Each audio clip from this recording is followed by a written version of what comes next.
সোনাইত দুষ্প্ৰাপ্য উট আৰু বনৰো চালসহ এজন সৰবৰাহকাৰী আটক ৱাইল্ড লাইফ ক্ৰাইম কণ্ট্ৰল ব্যুৰোৰ গোপন তথ্যত অভিযান জব্দ অৰুণাচল প্ৰদেশৰ পৰা ক্ৰয় কৰা চাল সোনাইৰ পবা নামৰ এখন হোটেলৰ পৰা মঙলবাৰে বন বিভাগে উল্লেখযোগ্য সফলতা অৰ্জন কৰে সোনাই বন বিভাগ আৰু ৱাইল্ড লাইফ ক্ৰাইম কণ্ট্ৰল ব্যুৰোৰ গোপন তথ্যৰ পমখেদি চলা এক বিশেষ অভিযানত এজন সৰবৰাহকাৰীক আটক কৰাৰ লগতে দুষ্প্ৰাপ্য উট আৰু বনৰো চাল জব্দ কৰে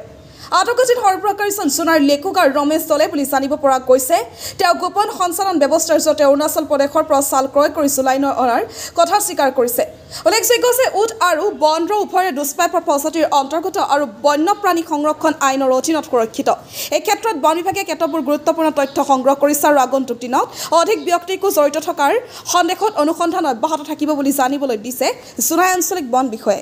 বিশেষ এটা সূত্ৰ অনুযায়ী আমি আমাৰ জোনাইত ৱাইল্ড লাইফ ক্ৰাইম ব্ৰাঞ্চৰ পৰা আমি এটা খবৰ ভিত্তিত তাত আমি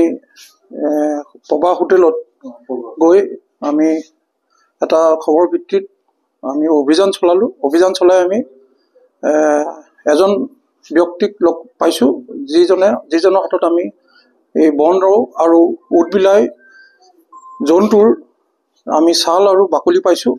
গতিকে আমি তেওঁক ইতিমধ্যে আমাৰ বন বিভাগৰ কাৰ্যালয়লৈ লৈ আহিছোঁ আৰু তেওঁক আমি ইতিমধ্যে গ্ৰেপ্তাৰ কৰিছোঁ মোৰতো লেকুজেলাম ৰমেশ দলে কিমান দিন আগৰ পৰা এইটো কামত আপুনি জড়িত হৈছে এইটোতো আজিয়ে কিবা কৰিছিলোঁ মানে আজি এইটো অৰুণাচল পৰা এইটো বাকলিটো আৰু এইটো দুইটাতে বাকলি আৰু এইটো ইয়াতে দুইজন মানুহ আছিলে না আনি দিছিলে সিহঁতে আনি দিছিলে 1 না 2 মানুহ আনি দিছিলে মানে